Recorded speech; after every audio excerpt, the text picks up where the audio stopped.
En una revelación que ha dejado atónitos a todos los rincones del mundo literario, la muerte de Mario Vargas Llosa, una figura emblemática de la literatura hispana, ha desencadenado una tormenta de acontecimientos inesperados que supera cualquier trama ficticia.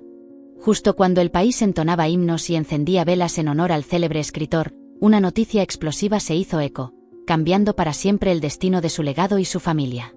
Resulta que la vasta fortuna de Llosa, junto con sus lujosas propiedades frente al Océano Pacífico y cada una de sus obras inéditas, no serían destinadas a sus 3 hijos, quienes habían estado a su lado en ferias, homenajes y discusiones literarias, sino que un heredero inesperado, vinculado de manera misteriosa a Isabel Preisler, habría emergido como el beneficiario principal. La impasible declaración del notario, que leía en tono frío: «Legaré el 70% de mi patrimonio a mi descendiente reconocido en documento privado», fue suficiente para desatar una reacción en cadena de gritos, sillas derribadas y acusaciones de traición que llenaron la sala, dejando a todos boquiabiertos y cuestionando la integridad de la última voluntad del autor. Pero esto es solo el inicio de una historia que se adentra en las profundidades de las relaciones familiares, los entresijos legales y la omnipresente sombra de la fama. Respiremos hondo y adentrémonos en el meollo de esta complicada trama, donde nada ocurrió de manera abrupta. Según fuentes cercanas al despacho de abogados que manejó la documentación testamentaria, Mario Vargas Llosa decidió modificar su última voluntad tras recibir un sobre con una prueba genética irrefutable. Este sobre confirmaba que uno de los hijos menores de Preisler, quien oficialmente llevaba otro apellido y tenía un supuesto padre diferente, compartía su sangre. Esta revelación actuó como un terremoto emocional, sacudiendo los cimientos mismos de la familia y ofreciendo al autor la posibilidad de cerrar un círculo emocional que había permanecido oculto tras puertas cerradas durante años. La explosión de tensión se manifestó de inmediato. Álvaro, el primogénito y confidente intelectual de Llosa, expresó su desdén, calificando lo ocurrido como una traición inimaginable. Gonzalo, otro de los hijos, se negó rotundamente a firmar el acta de conformidad, mientras Morgana, en medio de sollozos desesperados, exigía medidas urgentes para congelar los manuscritos y las regalías. Por su parte, Preisler, conocida por su habilidad para mantener el silencio mediático, optó por apagar su teléfono y permitir que los susurros en su círculo más cercano hicieran todo el ruido, asegurando que ella tenía conocimiento del contenido del testamento y había decidido resguardar el secreto para proteger al joven heredero de la inagotable atención mediática que rodeaba el caso. La reacción social no tardó en manifestarse. Desde programas matutinos hasta tertulias políticas y cuentas de TikTok, cada plataforma se sumergió en la vorágine informativa, reproduciendo minuto a minuto cada filtración y especulación. Un periódico francés llegó a titular que el novel había firmado su novela más cruel en Lima, desatando una ola de opiniones entre los expertos que debatían si el reconocimiento de un hijo tardío era una cuestión de justicia o un acto de egoísmo. En Madrid, los tribunales se preparaban para lo que ya se denominaba el juicio del siglo en torno a la herencia, con un expediente que incluía un inventario colosal, derechos de autor valorados en cifras de 8 dígitos, 3 residencias, un ático en París y una biblioteca personal tasada en millones. Sin embargo, la tormenta superaba con creces el valor monetario de los bienes. El verdadero campo de batalla era simbólico, debatiéndose entre quienes tenían el derecho de custodiar el legado intelectual de un escritor que había exaltado la libertad y el individualismo a lo largo de su vida. Los abogados de los hijos sostenían que la obra de Llosa pertenecía a la memoria colectiva y a la familia que lo apoyó durante décadas, mientras que los representantes de Preisler defendían que la última voluntad del escritor era sagrada, argumentando que, en plena lucidez, Llosa había elegido salvaguardar su legado de una manera que protegía al joven beneficiario de la incesante atención mediática. En paralelo, las redes sociales se polarizaron, creando hashtags como #Sangre versus Amor y #Legado Mario que alcanzaron millones de visualizaciones. Un grupo de lectores abogó por que la Biblioteca Nacional de España actuara como depositaria neutral de las obras, mientras que otros exigían que la herencia literaria permaneciera intacta hasta que se emitiera un dictamen definitivo. La intensidad digital alimentaba una hoguera que amenazaba con consumir la dignidad de todos los involucrados. El heredero inesperado, a quien llamaremos X hasta que se autorice revelar su identidad, permanecía en las sombras, enfrentando una mezcla de vértigo y culpa. Este joven, de apenas 20 años, se encontraba ahora en el centro de una guerra familiar que nunca imaginó, asistiendo a clases en línea y escribiendo un diario para procesar el huracán emocional que lo envolvía. Paradójicamente, planea estudiar filología hispánica, quizás con la intención de construir su propia voz lejos de la gigantesca sombra que acaba de heredar. Mientras el juicio avanzaba, la jueza, conocida por sus dictámenes que priorizan la realidad afectiva sobre la mera biología, enfrentaba un dilema monumental: ¿debo seguir la letra de la ley, que privilegia a los hijos reconocidos, o respetar la voluntad expresada por el testador, otorgando los derechos a un descendiente no legitimado durante su infancia? Cada audiencia traía consigo documentos, audios y mensajes que reconstruían la historia secreta, desde los primeros encuentros entre Mario y Isabel hasta los intercambios de correos donde pactaron proteger al joven beneficiario más allá de toda especulación. Este caso ha catalizado un debate imprescindible sobre cómo la legislación sucesoria dialoga con las nuevas formas de familia en una era contemporánea donde millones de parejas conviven sin matrimonios formales y crían hijos en diversas configuraciones, mientras las leyes siguen ancladas a modelos que exigen certificados para validar afectos. El eco de este proceso podría acelerar las reformas necesarias para reconocer la pluralidad familiar de nuestros tiempos. Si finalmente se lleva a cabo el último servicio de Vargas Llosa a la libertad, podría no ser una novela lo que cierre su historia, sino un precedente jurídico que marcará la pauta para futuros casos. Entretanto, los hijos legales han contratado peritos caligráficos para cuestionar la autenticidad de la firma final del testamento, mientras los abogados de Prisler preparan una contrademanda por difamación preventiva. La prensa, siempre ávida de noticias jugosas, busca declaraciones de Patricia, la exesposa, para intentar inclinar la balanza emocional a su favor. Cada pieza del rompecabezas parece diseñada para mantener viva la atención del público, probando que la verdadera historia es aún más fascinante que cualquier obra ficticia. Recordemos la escena inicial: el ataúd cubierto de flores, el silencio roto por las palabras del notario.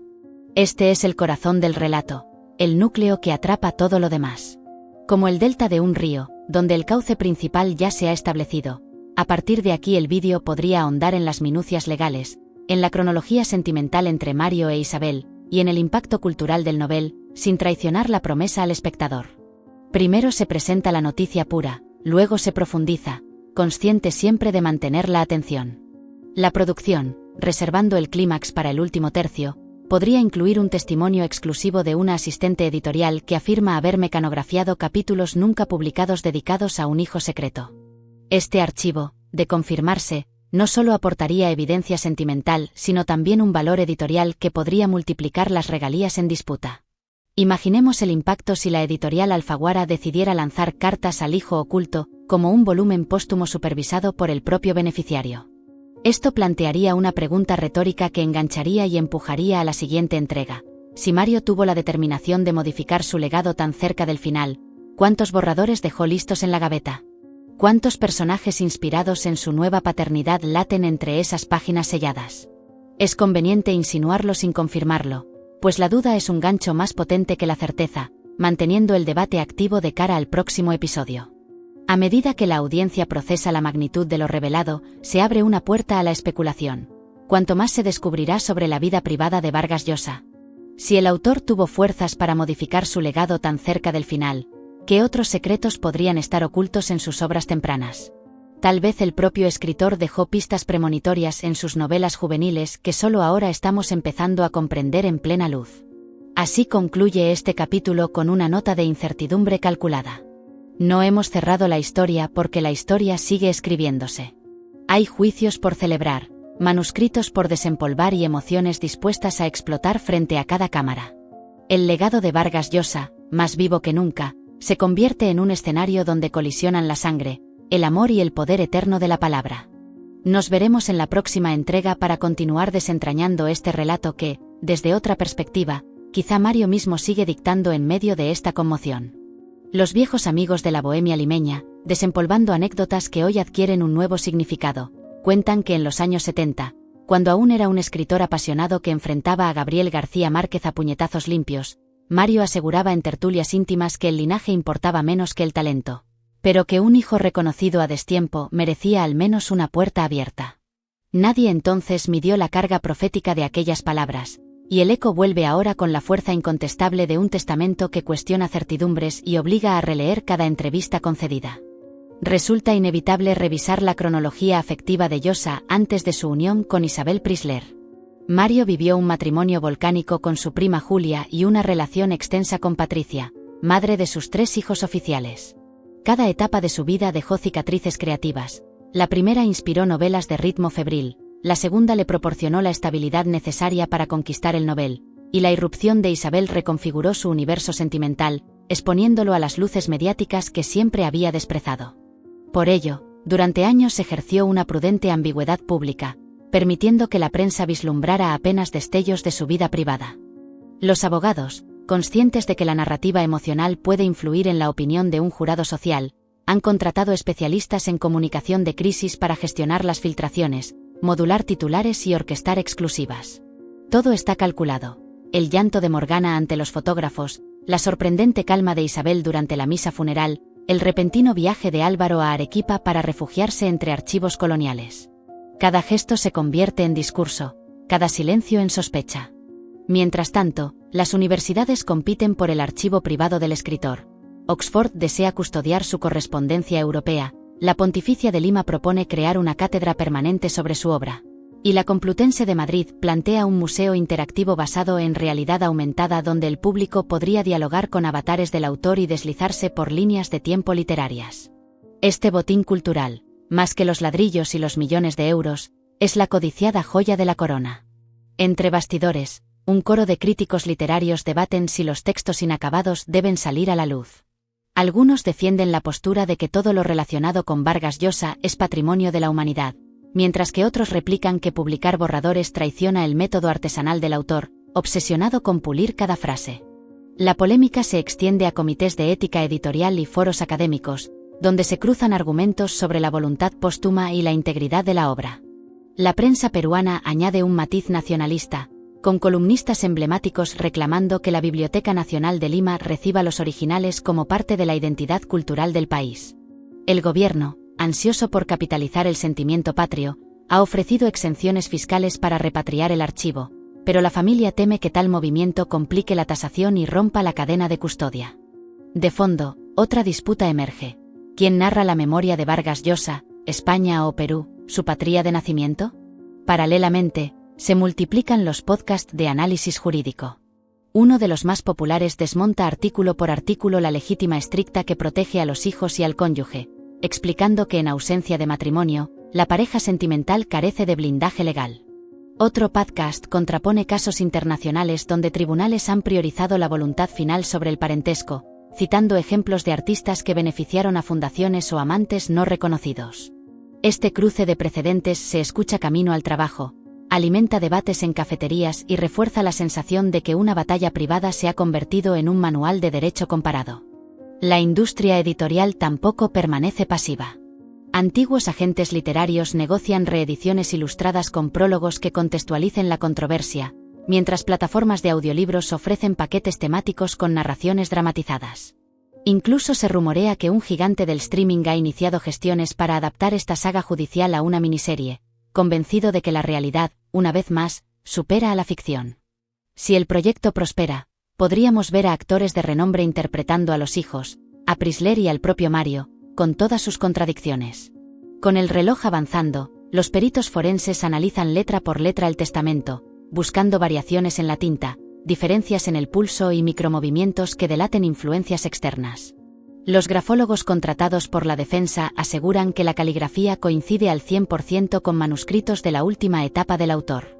La jueza ha solicitado un dictamen conjunto, anticipando que dicho documento será clave para el rumbo del caso.